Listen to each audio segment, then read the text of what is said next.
Good evening, ladies and gentlemen. My name is David Theroux, and I'm president of the Independent Institute. I'm delighted to welcome you to our program this evening. As many of you may know, we regularly hold the Independent Policy Forum here at our conference center in Oakland, which is a series of lectures, debates, and seminars featuring top speakers on major policy issues. We're delighted this evening to host the noted journalist John Stossel and his new book called Give Me a Break.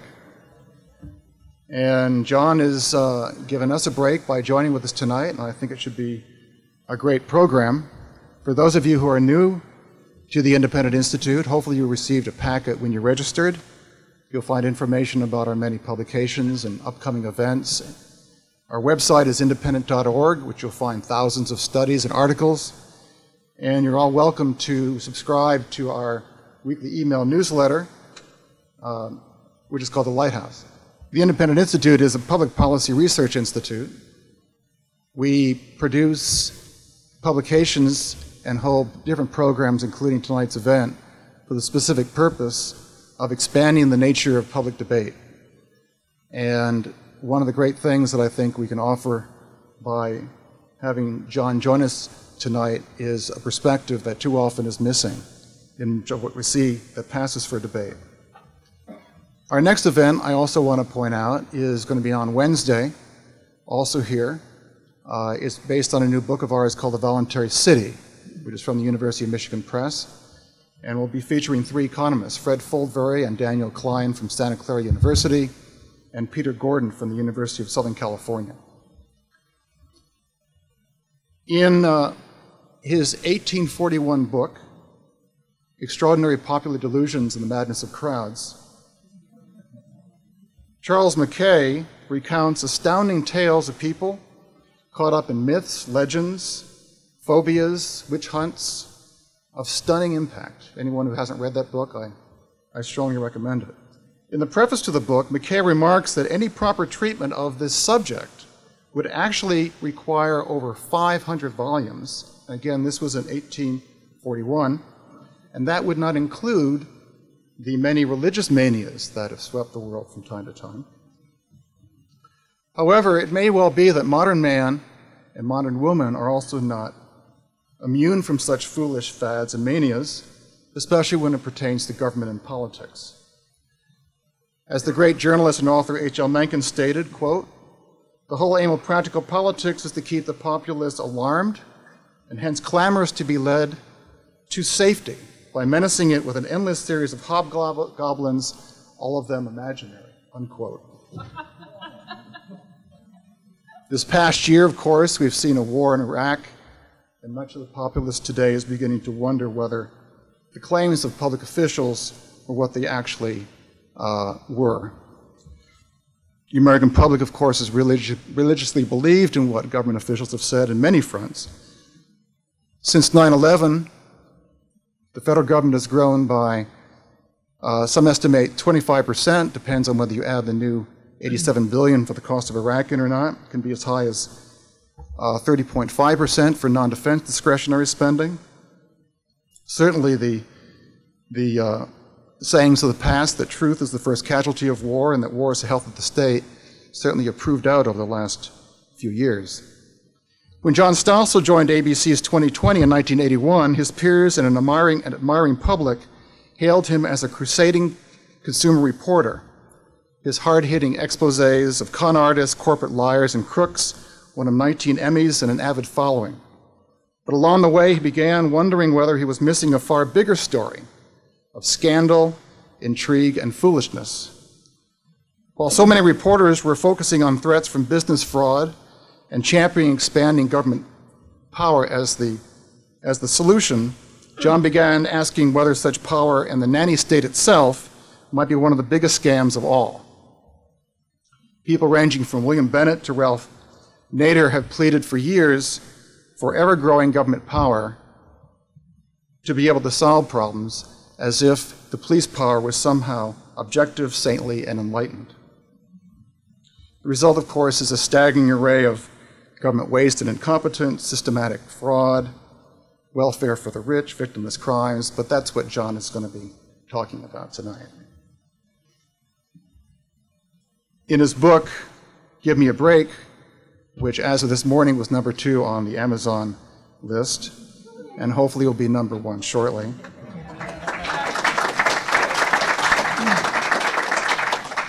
And really in the fine tradition of Charles Mackay, John is taking on a herd of sacred cows and examining whether in the public interest, politicians and bureaucrats, reporters, scaremongers of all different types across the spectrum, special interests, predatory lawyers, and so on, actually are contributing to modern phobias, myths, and legends.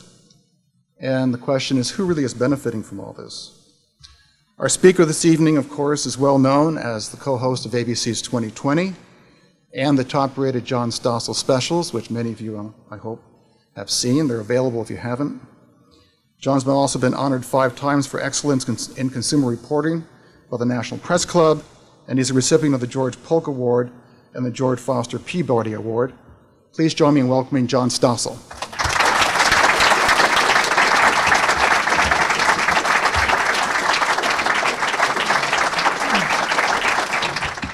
I'm a libertarian, and I find libertarians hate the subtitle to this book. I'm not crazy about it myself, but I trust that my publisher, being smarter than I in book marketing, knows what they're doing.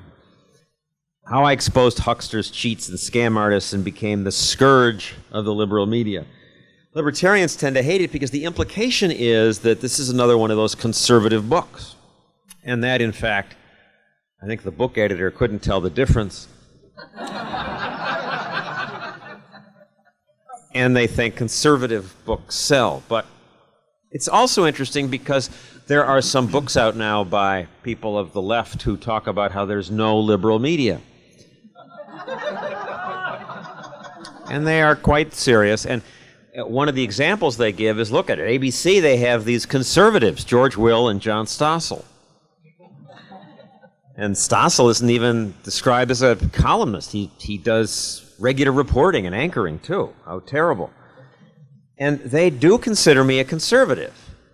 Now, I happen to think that homosexuality is perfectly natural. I think the drug war is a mistake, that prostitution should be legal, that you ought to be able to burn a flag if you want to, that some abortion should be legal. I'm against going into Iraq. And they call me a conservative. This says more about the mainstream culture than about me. Why do they call me I mean, real conservatives should be insulted. And they probably are. Why do they call me conservative? Because I like free markets? What's conservative about free markets? They're unplanned, chaotic. And yet they call us conservatives because we think free markets are wonderful things. What's this about? I still can't come to terms with it. I try in this book a little bit. But capitalism is just hated in newsrooms that I've been in and in the academy. What is this about? People hate their employers, and their employers pay them. People like the government, and the government takes 1/3 of their money and squanders it. What is it about commerce that brings out this anger? I'm not sure. But I started 33 years ago as a consumer reporter, and I shared many of these young reporters' feelings. I was out there to bang on business, and I did night after night. I did stories criticizing the Coffee Institute. It was running ads that said, coffee is the drink that picks you up while it calms you down. What? Exactly. So I called them up and said, how can you say this? It's contradictory. They said, we have research to back this up. Really? What's the research? Well, we surveyed thousands of people. We asked them, what do you get out of your coffee break?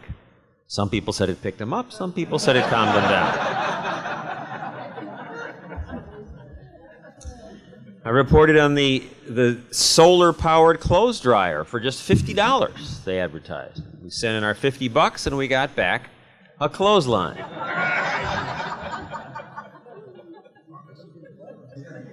It was very clever. And there were lots of scams like that, and that's why we consumer activists said, we've got to protect people. How are we going to do it? We need regulation. You need the Federal Trade Commission to get involved. You need attorneys general on the case and lawyers suing. And then I watched them work, and I'm a little ashamed at how long it took me to see the folly of this regulation, how it piled on paperwork.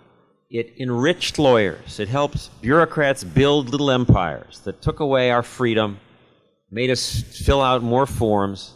David tried to get me to sign some form today about permission for taping. I guess that was short and that was more reasonable. But it didn't affect the crooks. The people selling the penis enlargers and the breast enlargers were still doing it, getting away with it. The government was too incompetent to put even the obvious crooks out of business. Instead, they just passed more rules that burdened everybody else. The more I watched the market work, the more puzzled I was that it seemed to protect us even in areas where I wouldn't intuitively think the market would. For example, look at the greedy companies that have employed me. I've worked for all three of the biggest networks, and they get all their money from the advertisers, and yet they paid me to be a consumer reporter, to bite the hand that fed them. Why? Ralph Nader, when consumer reporting began, said this would never happen. He said you'll see consumer reporting only on public television because the commercial stations won't want to offend their sponsors. 30 years later, what's happened? The opposite is true, as is the case with a lot of what Ralph says.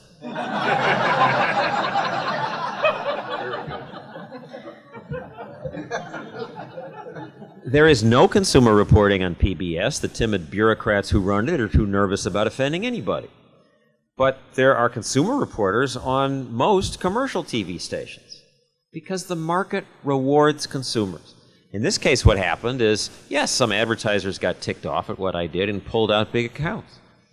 Bristol Myers, which makes Bufferin and Excedrin, sued me and CBS when I said they were lying in their advertising for $25 million.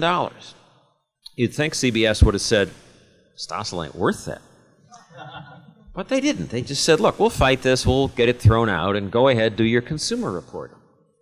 Why? Because the market protected us. More of you, it turned out, wanted to watch a news program that did consumer reporting. And so, yes, they lost some ads, but they made more money because they had higher ratings.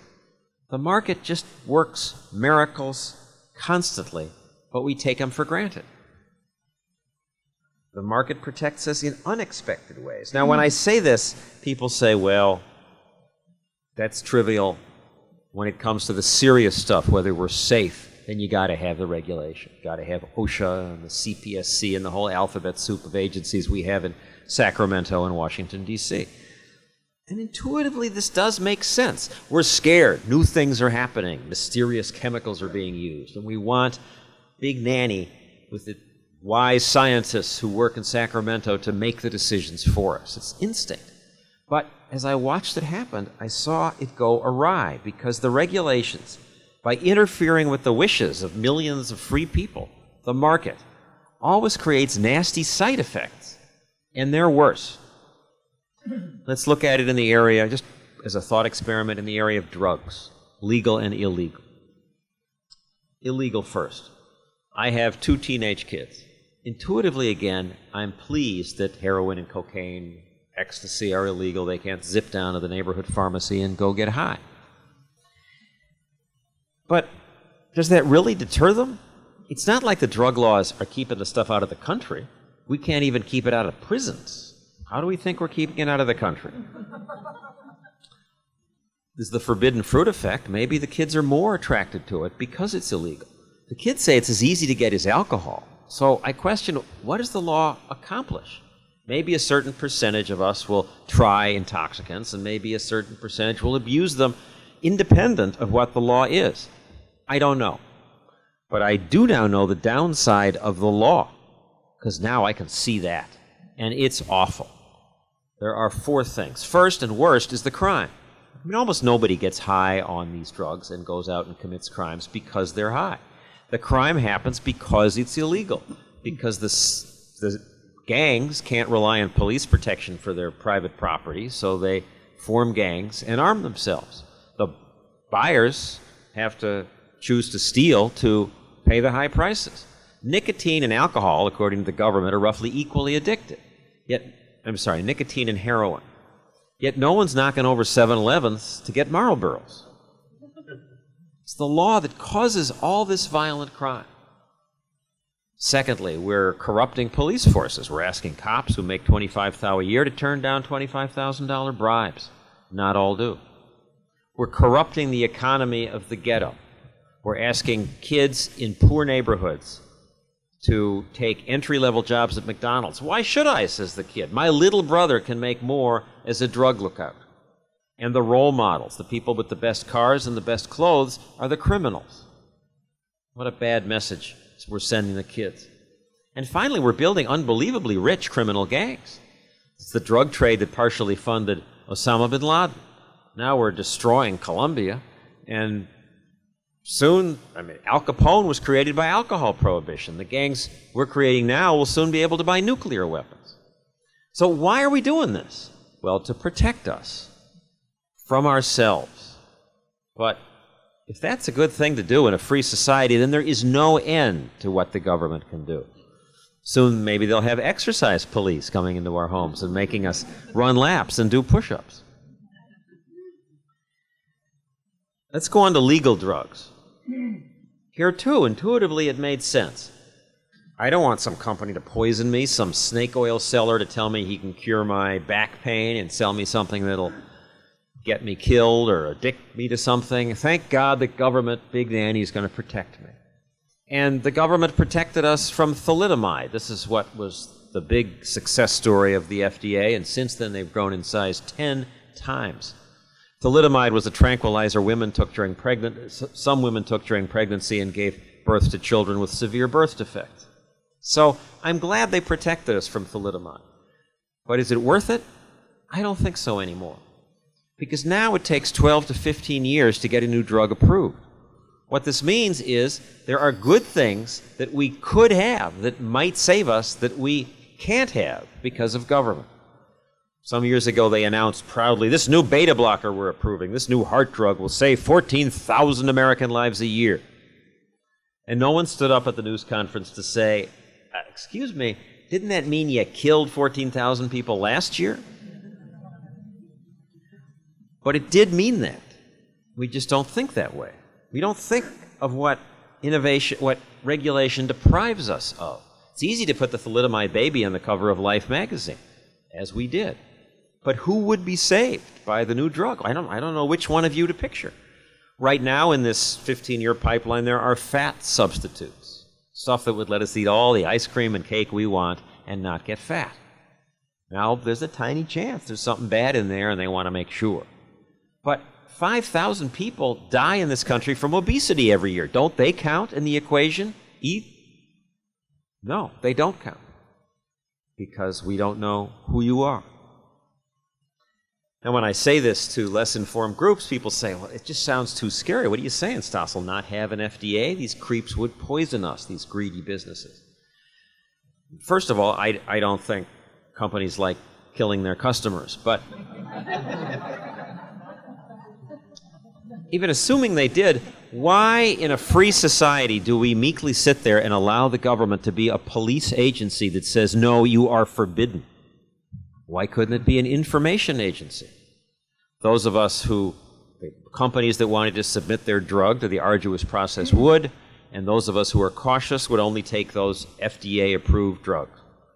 But if you were dying, if you had a terminal illness, you could try something without having to break your country's laws and import something illegally from Europe or sneak to some dubious clinic in Mexico. And what we would learn from those trials would save other lives later. I'd go further and say that you really don't need the government to even be the information agency, because as we should have learned from the fall of the Soviet Union, government agencies don't do things well. And if you simply eliminated the FDA, the private groups that government has crowded out would step in and do the job better, quicker, faster, cheaper. Quicker and faster is the same. I have to work on that. I don't know who these groups would be. It's a fatal conceit to predict how the market will work, but maybe Underwriters Laboratories would do it, or Consumer Reports. But I bet they'd do it better than the government. And in any case, isn't leaving us a choice what America's supposed to be about? Patrick Henry didn't say, give me safety, he didn't say, give me absolute safety or give me death. It's supposed to be about freedom. Let's go on to the other layer of safety protection in America, and that's the trial lawyers. Now, I don't like them either, and we laugh about them, but we should like them if we are believers in free markets, because they are a free market solution. Unlike clumsy one-size-fits-all government regulation, the trial lawyer is a supplement to Adam Smith's invisible hand. It's the invisible fist. The private lawsuit. You behave badly and we will come and crush you. But the lawyers have gamed the system so it serves only them. And what a horrible system it is now, because they proudly say we get compensation for victims. But what kind of compensation system is this when it takes 15, 20 years sometimes for the victim to get their money? And the people who are often injured don't sue, and the people who collect are often the people who are not victims of malpractice or really injured. And when most of the money goes to the lawyers, not to the victims. Now, you may say, what do you mean most of the money goes to the lawyers? The plaintiff's lawyers only take 30 or 40%. But if you take that 30, 40% and then add in the court costs and the defense lawyer costs, most of the money is going to the process. This is nuts. 70% to the lawyers? What kind of compensation system is this? Then they say, well, look, at least we deter bad behavior. Some company's going to think twice about making a dangerous product. And there is some truth to that. There is a role for lawsuits in America. We need lawyers. But we also need nuclear missiles to keep us safe. But we try to avoid using nuclear missiles because they cause a lot of collateral damage. So do lawsuits. And we ought to avoid using them because they cause huge damage. They are taking huge amounts of our freedom and our money. The least of it is actually the money, the cost of things. The lawyers attack the people who stand on the edge of life and death, who are best at protecting us and keeping us alive. For example, pacemakers cost $3,000 more just to pay for the lawsuits. They attack the paramedics, the hospitals, the drug device makers, the drug makers. But the cost is the least of it. The worst of it is all the good things we don't even get to have, because out of fear of lawsuits, people don't dare try things. Some years ago, they sued the vaccine makers, claiming the DPT vaccine was not as safe as it could have been. I suspect junk science. But let's say they were right, and let's say their suit saved a dozen lives a year. I don't think it's worth it anymore. Because when they sued, 20 companies were researching and making vaccines in America. Now there are 4. Are we safer in an age of bioterrorism where with 4 vaccine makers rather than 20? No way. They kill the people we need most. Now they also kill the information flow. We need good information so we can make good decisions to protect ourselves. We ought to read labels, for example. Read the label on the antibiotic that tells you don't take tetracycline with milk. Won't work if you do. But who reads labels anymore? There are 41 warnings on a stepladder. Out of fear of lawsuits, they just smear them everywhere and nobody reads them. Or have you ever looked at the label on a birth control pill? I happen to bring one here.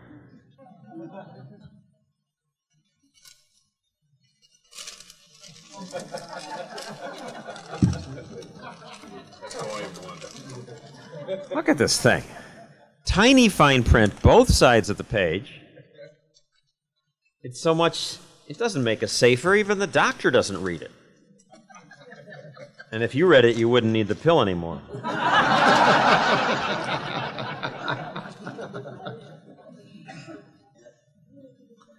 I was gradually learning that we can protect ourselves better than the lawyers or government can or will. Now, I'm not arguing I'm not an anarchist. I don't think the market will take care of everything. I think we need government. I think the worst places to live, in Africa, parts of South America, well, Africa mostly, are the places that don't have enough government, where you can't be certain that your private property will stay yours, that you'll be protected, kept safe. Nobody builds a factory if they don't think they can keep it. So we need some government to keep the peace, to guard the borders, and I would argue further, to protect the environment, because there's often no market incentive to behave well. My smoke goes to your yard, your lungs. What do I care? We need pollution law. But how much of this government do we need? For most of the history of America, government was less than 5% of GDP. America did very well then. We grew fast. We accommodated millions of immigrants. So how big should government be? Do the politicians ever ask this question? No. They just want more. But how big is government? Should it be 6% of the economy? 8, 10%? What nobody realizes is that it's approaching 40% now, and still growing. President Clinton received thunderous applause in Congress from Republicans and Democrats when he said the era of big government's over. But since then, they added 600,000 pages to the Federal Register. Another spider web of little rules to take away our freedom. Government today runs trains, subways, parks, public housing, a war on drugs, and a welfare state. It subsidizes everybody. Students, farmers, Indians, researchers, volunteers, small businessmen, rich businessmen. Maybe if it weren't doing all that stuff badly, it could focus on what it should do, which is keep us safe, and not issue visas to the World Trade Center terrorists 2 months after they were blown up in the World Trade Center. Well, I started reporting such things and saying such things gradually into my career as I read libertarian literature and started to realize there was another way to think about things. I'd like to say I read what the Independent Institute produces, but this peer-reviewed intellectual stuff was over my head. I read Reason magazine. And I was impressed. Wow, these guys understand this better than I do, and they have really thought about it. It was very exciting, and I started reporting on government and public interest, so-called public interest activist groups, and lawyers, instead of just business. And suddenly, I was no longer a good reporter. I won 18 Emmy Awards before I went to the dark side, as the TV writer for the St. Louis Post-Dispatch actually said. When did you go to the dark side? Now I no longer win awards for my peers. Somehow my skill as a reporter has just disappeared. Some of my ABC colleagues, when they see me in the hall, they go, that was a quick turn away for those of you in the other room. CNN, after I did my first special, Are We Scaring Ourselves to Death, invited me to be on a journalism show, and I showed up and I saw the title of the program was Objectivity and Journalism. Does John Stossel practice either? Their argument was that I was not objective because I was taking a point of view in these stories, and I admit it, I do. But I always had. I'd never gone to journalism school. I didn't know what I was supposed to do. I learned through fear. I landed in this job in Portland, Oregon, and as a researcher in a TV newsroom, and I just tried to figure out what should people know and how can I tell it to them in an interesting way. My mother said, you better work hard or you'll freeze in the dark, and I worked hard. But I always took a position. I was doing research on products, and I would say, we've looked into this, and this product sucks. So now I'm saying I've looked into this, and this government program sucks. But suddenly now I'm a problem. Howard Kurtz, the media writer for the Washington Post, wrote an article about me then, and he titled it, The Jaded Crusader. He quoted Sidney Wolfe of Public Citizen saying Stossel was a menace, doing a massive amount of damage. And Ralph Nader saying, Stossel used to be on the cutting edge, but now he's the most dishonest journalist I've ever encountered. He talked about my leap from consumer advocate to friend of industry. But why am I a friend of industry? Industry doesn't like free markets either. Industry half the time tries to game the system to screw their competitors. They want to partner with government to hurt their competitors. They're not necessarily friends of free markets. And also, I'm no longer a consumer advocate if I'm reporting on government. Doesn't government screw consumers too? You bet. So where does this attitude come from among my peers? this leftist thinking? I'm not sure, but it is just the culture that I live in. I live in Manhattan. Well, many of you live in San Francisco, very similar environment. And it's just out there. More safety regulation? Who doesn't want that? Higher taxes to pay for the welfare state? Everybody wants that. More gun control? Of course. Got to reduce gun violence. It's just the way people think. And anyone who doesn't think that way is viewed as selfish and cruel. And if I try to ask my peers about bias, they just look at me blankly. Bias? It's like asking a fish about water. What water? I think some of this attitude where I live comes from the New York Times. Now, clearly the Chronicle is influential and other papers, but the Times is hugely influential. It shouldn't be, because it has a tiny circulation, 1 million and falling. Compare that to the networks, 33 million people. But the Times matters because the other media copy it, sycophantically. When I was a local reporter in New York City, the assignment editor would just take the Times and tear things out and say, here, go do this. If you look at the network TV shows, they're often just an evening TV version of the New York Times. Beyond the million circulation, if you think the absurdity of their power, page A16 is read, I bet, every day, maybe by 10,000 people. And yet, because it's copied, it's influential. In August of the year 2000, the Times put a picture of the North Pole on the cover and said, "The North Pole is melting! The thick ice that for ages covered the Arctic Ocean at the poles turned to water, something that presumably never before has been seen by humans, and is evidence that global warming may be real and already affecting climate." 10 days later, the Times apologized, saying it misstated the normal conditions of the sea ice, and about 10% of the Arctic Ocean is clear of ice every summer. But by then, it had been copied by the Washington Post, USA Today, the AP, National Public Radio, of course, the TV networks, Canadian TV, and newspapers in London. Many used in their articles the exact same global warming expert the Times used. Now, it's not that there's a conspiracy to sell, we're going to sell the public on global warming. It's just the groupthink that the media live in, the mainstream media. Even basic free market principles are doubted, if not mocked. I'm trying to remember the name of the person who wanted me to address this today. Is it Gabriel? Or I can't remember. Anyway, one of my worst battles with ABC Legal Review was over a Give Me a Break segment I did on rent control. Now, even the New York Times editorial page editorializes against rent control. I mean, even they get it. And of course, no economist thinks it's a good idea. My story, I thought, was fairly simple. I talked about how Mia Farrow and Carly Simon and Alistair Cook had these grand apartments they paid 7 cents for, while everybody else had to pay a fortune or couldn't find anything because the market had stagnated because of rent control. And I interviewed Walter Williams, who said, short of aerial bombardment, the best way to destroy a city is through rent control. But this economically illiterate ABC lawyer kept blocking the story, kept saying, this can't be right, you have to soften it. You have to interview other economists. This would kill the poor if rent control were abolished.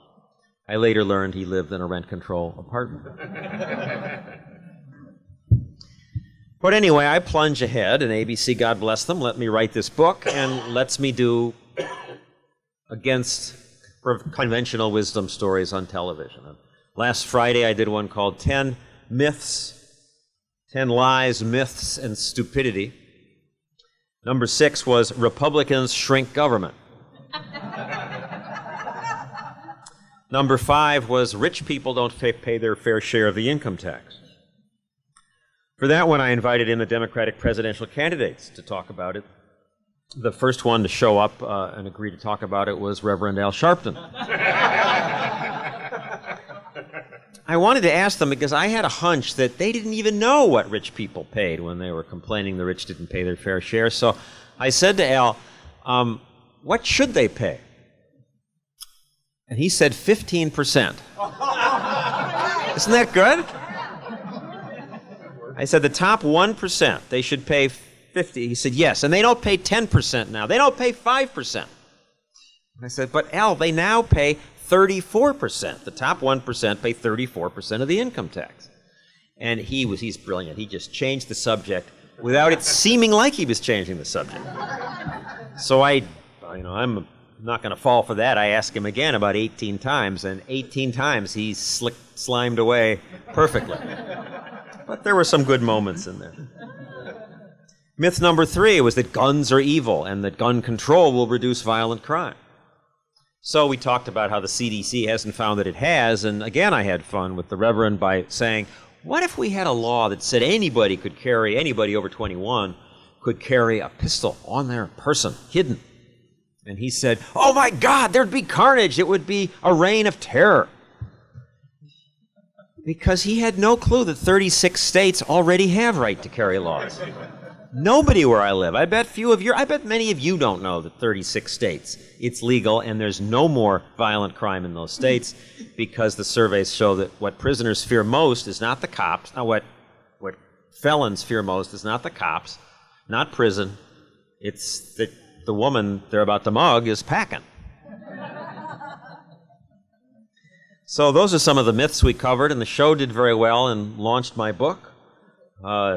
2, unfortunately, has now fallen to number 3 on the nonfiction list, but it's early. It's the first week.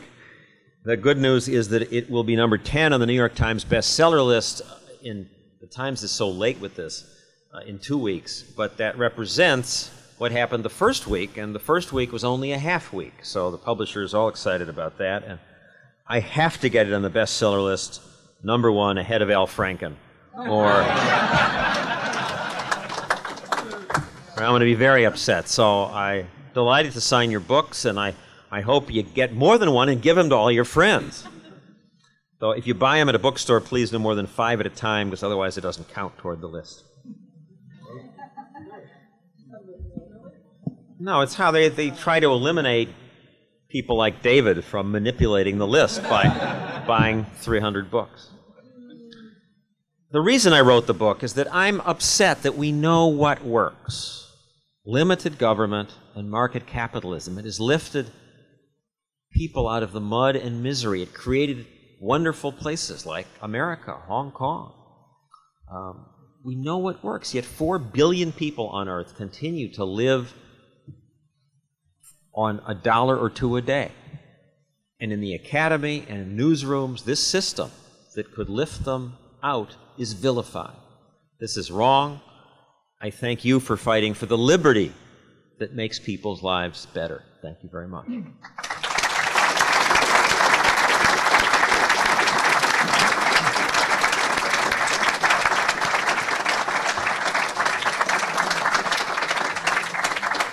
And shall we do questions or comments? You do them on cards or just hands? Carl's got the microphone. Oh, Carl has a microphone. So Carl calls on the people. Soon to be Alice holding the microphone. Try to hold it level. Alice will do it. You mentioned you're a libertarian. What do you think about the libertarian political movement in this country? And also, do you have any particular thoughts on objectivism? I think David's over my head. Objectivism is over my head, too. These 2 warring factions of descendants of Ayn Rand, what they're fighting about, David Kelly and the other group, I can't even follow it. It's beyond me. The libertarian, I'm reluctant to identify myself that way because people don't know what it means. They think it means libertine, classical liberal. The Cato Institute tried, and maybe that's better. I wish we had a better name. I think the Libertarian Party has gotten a bad reputation because they have run some wacky people like Howard Stern for office. And if you go to a Libertarian Party event, there are some people who are pretty far out there, and that scares off a lot of people. Plus, America has a tradition of these 2 parties. It's hard to break. I always had the most hope that the Democrats would embrace the libertarian ideas. But And they once did. And they once did. But I'm struck, like, I went to get blurbs for the book, and it's, who's it from?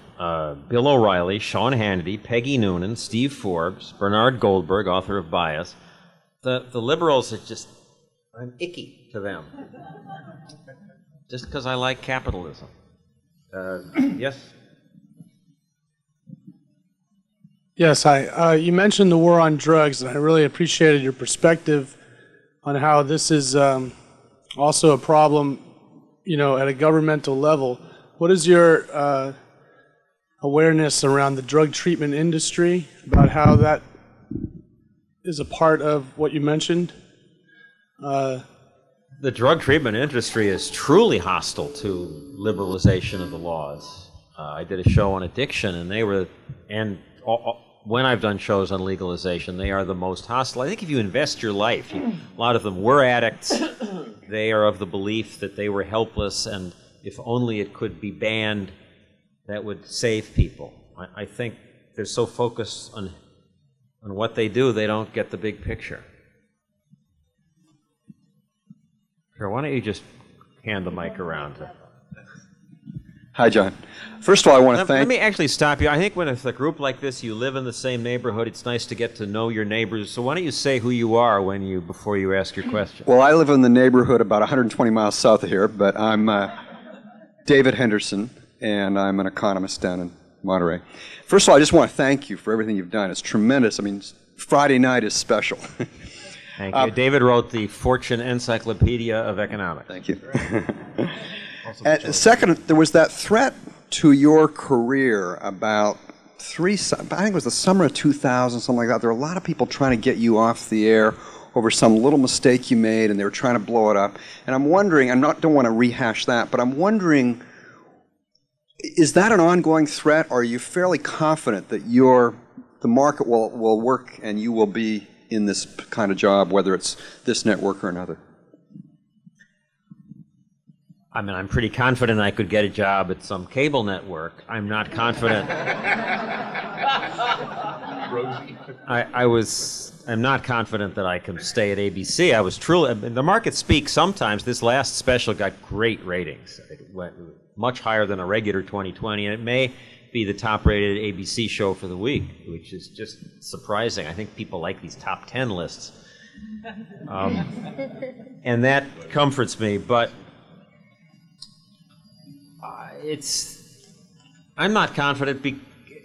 I'll give the complicated economic explanation because it's kind of interesting. That I don't know that there is a future for news in commercial television anymore. These days we get minute-by-minute ratings, so you get a graph of the show. If you try to do serious subjects rather than Paris Hilton, it tends to go down. It's just a lot of pressure to appeal to the younger people because all the advertisers care about is the 18 to 49 age group, because people our age may be wealthier, but we're not about to change our brand of car or shampoo, or even if we do, we're going to die soon and not buy so many. So all they care about is the young people, to the point that they don't even give us the rating results for people my age. So there's now all this pressure to get these younger viewers. And I'm doing pretty well, but if they can replace 2020 with a reality show, they will. But I think eventually there'll be a home box office-like channel for news, and that'll be the new home for serious news.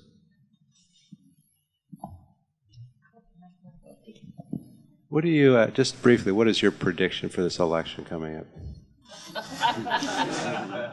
I don't have any greater expertise on predicting the election than anybody else, so I won't even try. Sorry. My name is Arlen Diamond. And John, I'm curious, you were talking about collateral damage and the fact that in looking at some of the government regulatory processes, nobody really looks at the collateral damage that's involved. And I was reminded some years ago, I was a guest at Stanford Law School at the first ever course on children's rights. And it was an experimental course with the Stanford Law students. And the thing that struck me most was that in their zeal to save children, the approach was so laser beam focused and so linear that everybody else's rights kind of fell by the wayside and became totally unimportant in the process, so that they're looking only in one tiny angle. So when you were talking, that flashed in my mind, and I was thinking, when you start talking with your peers, with your colleagues who have in the past respected you, and suddenly are turning aside, can you ever get to them in terms of the collateral damage or side effects kind of issues? Are they at all open to looking at that? That's a great generalization. But it really takes, you're asking someone to give you a lot of time to listen to the collateral damage, which is a long list. It's a little dull, and it's worked on my wife, but I've been hammering at her for 20 years, and she's starting to come around. But no, my colleagues don't want to listen. My children are there. It's exciting. My daughter is a freshman at Wesleyan.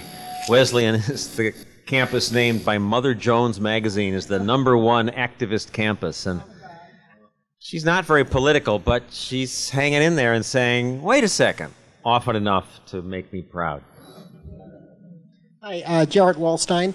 I was wondering if you had considered doing something on airline insecurity. I mean, at the same time we're getting studies showing that as many weapons they're getting through now as there were before 9/11. People are smuggling packages in planes, writing notes to the FBI and saying, hey, I've got a box and a knife and a gun on the plane, and it takes them 3 months to find it.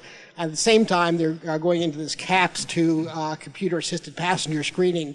And so far, they've already done things like prevented a Los Angeles comic who was very critical of Bush from boarding, searching his pregnant wife, preventing a nun from boarding because she wrote an anti-war newspaper. So you're surprised that they're incompetent?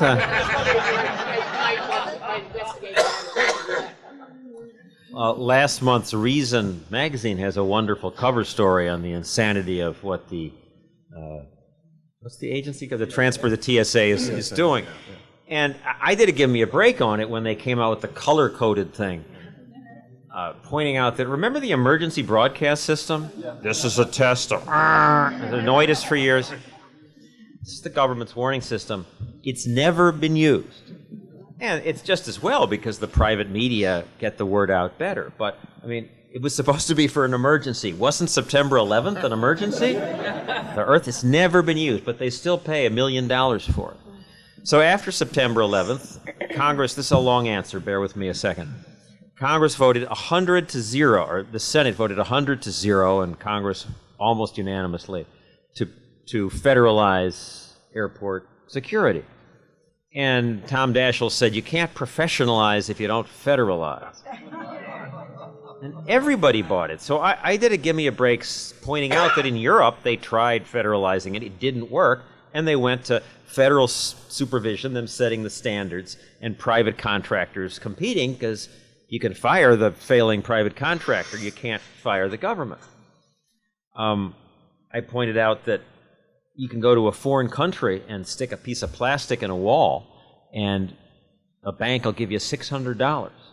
And you can give a stranger this same card, and he doesn't even speak your language, and he'll rent you a car. What a miracle of the private sector, and we just take it for granted. The government can't even count the votes in Florida. It was the government that screwed up on September 11th.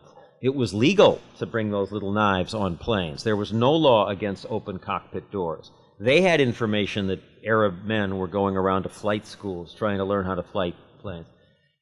They didn't do anything. So it was government failure that caused it, and our response is to say, oh my God, we got to bring in the government. It's just what we do. All my colleagues laughed at the Give Me a Break. They said, that was great, but of course we have to federalize it. It just bewilders me. But the other hand, I mean, yes, maybe they're sneaking in more guns now, but let's not get hysterical over terrorism either.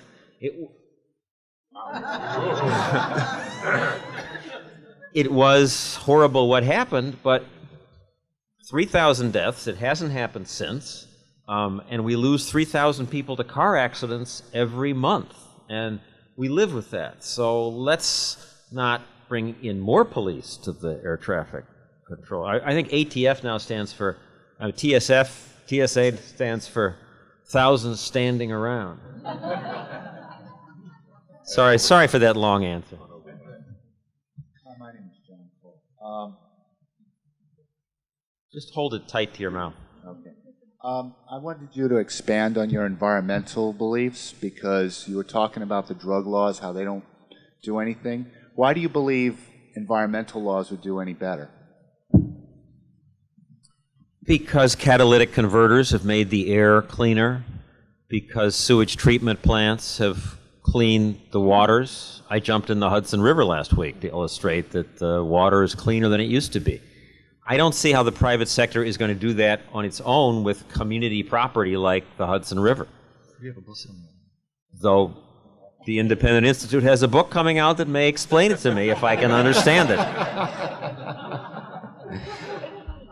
I think we need some. I think we have enough rules. I think we could get rid of half of them and the air and water would still be gradually getting cleaner. In rich countries, people care about the environment and we do better. Every time somebody buys a new car and junks an old one, the air gets cleaner. So I don't think we need more laws, and we have some insane laws, and I've reported on some of them. But I do think it's a role.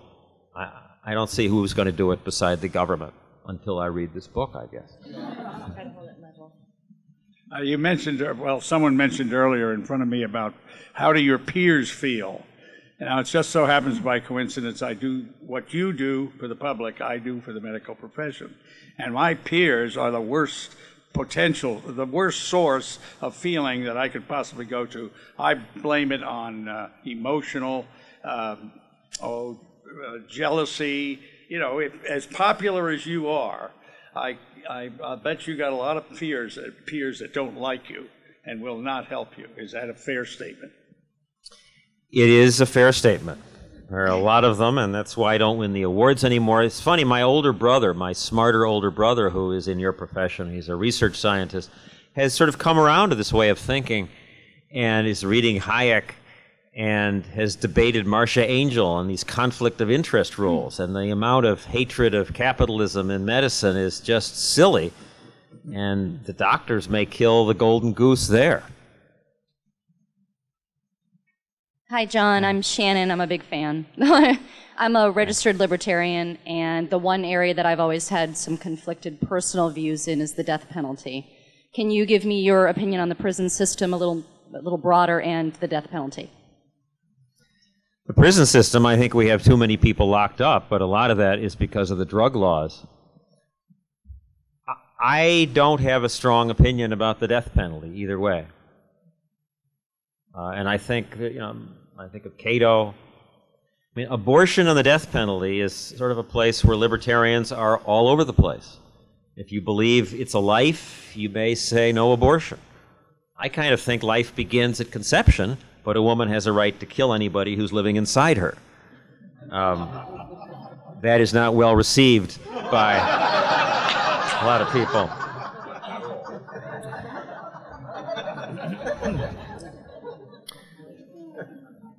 Whoever has the mic, go ahead. I do. My name is Philip Mitchell. My comment is about in Britain, the BBC has apologized and 2 people got fired. And my understanding is that in English law countries, that if somebody makes an actual false statement, even about a politician, that they can be taken to court. And if it's proven that they were slanderous, the person who made the slanderous remark has to pay all the court costs and reimburse the person. And I suspect that BBC decided that Blair might take the BBC to court and sue their ass. Do you know anything about that or have any comment? I don't know anything about that case. I do know that the media are quite frightened of British libel laws. Free speech as we know it does not exist in the same way there because it is so easy to sue. My name is Sue Kleiman.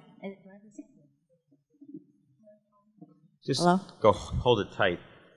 Okay, I'm Sue Kleiman. I want to know how much influence you feel you've had on other reporters in changing their liberal bias. And if you feel you haven't had much, why not? And how could you get more? I'm really looking for a ripple effect from you. Me too. Well, civil liberties. I don't really think, when I did Are We Scaring Ourselves to Death, I naively thought my colleagues were going to watch this and say, oh my goodness, I never, that bar graph really shows the comparative risk and change, and it got no attention, it made no difference. It got some attention in Sweden for some reason, but it made hardly a dent. I think gradually now, I've repeatedly done these stories, and around ABC, the producers are a little more sensitive to hyping silly risks.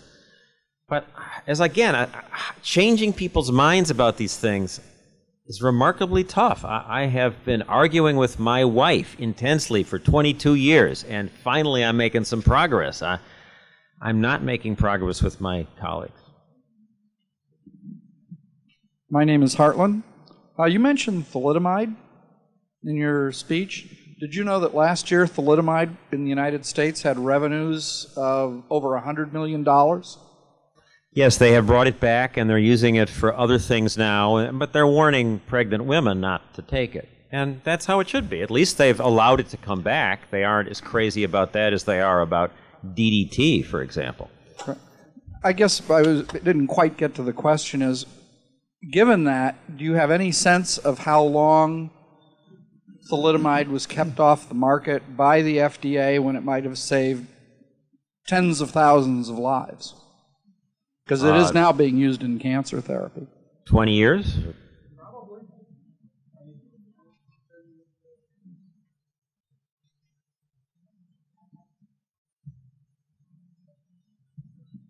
Hi, my name is Sandra Eckstein, and I saw you in Portola Valley. I know you're... It works. It's fine. Oh, this way? Okay.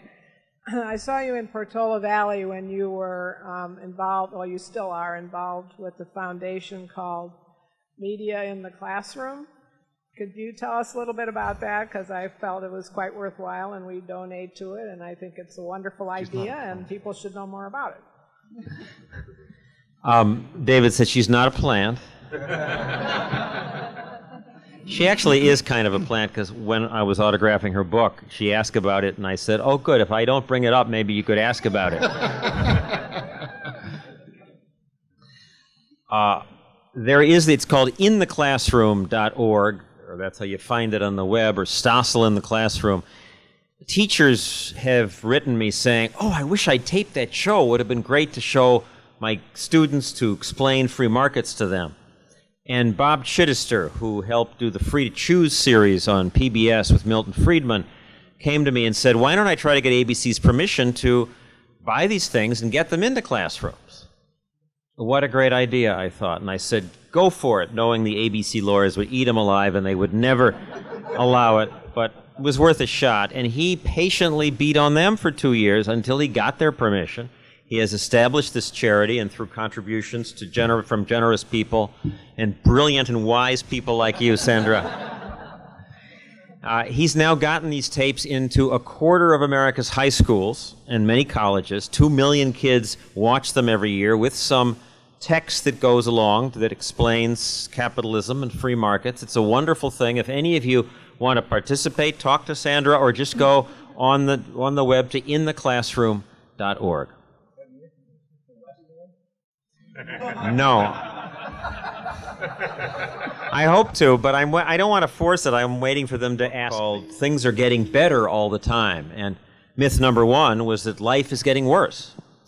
And so we talked about all the kids are scared about crime and people are whining about poverty when, in fact, we're getting richer, crime is going down, and the air and water are getting cleaner, which is what I jumped in the Hudson to try to illustrate.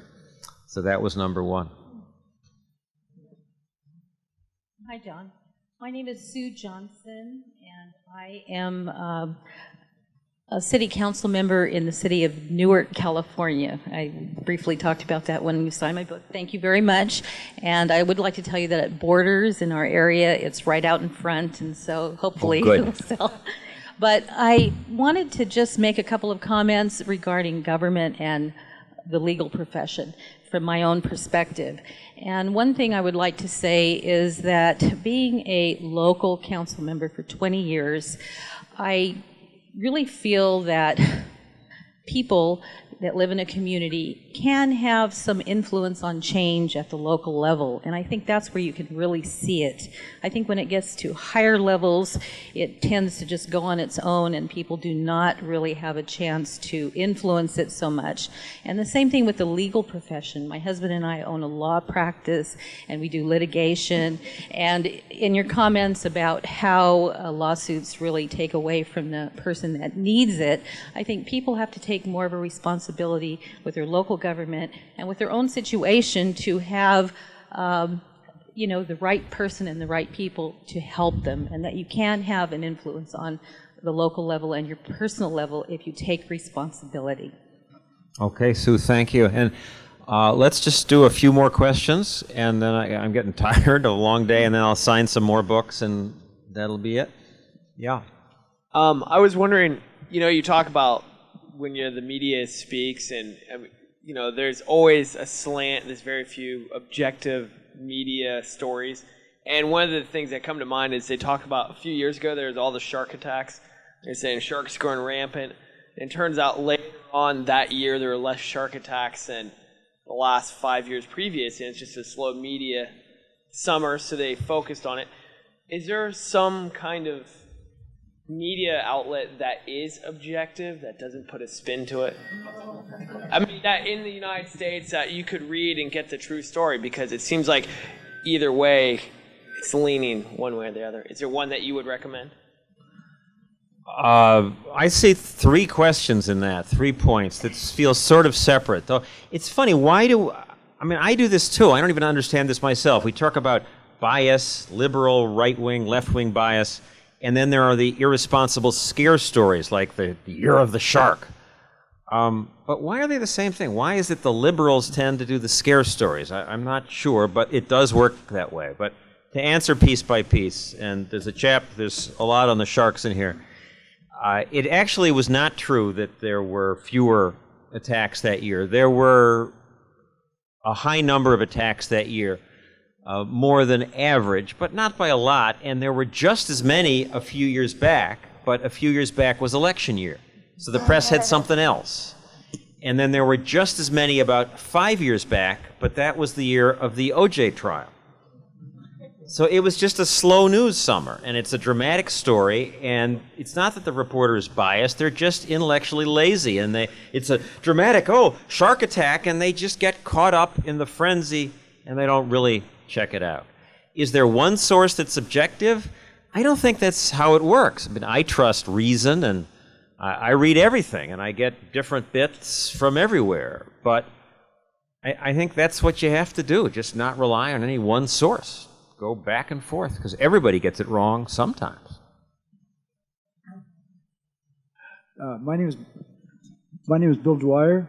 Can you hear me? Okay. You talked about how you've been at your wife and trying to convince her for the last 20 years. How did you get into libertarianism, and who was instrumental in sort of getting you involved?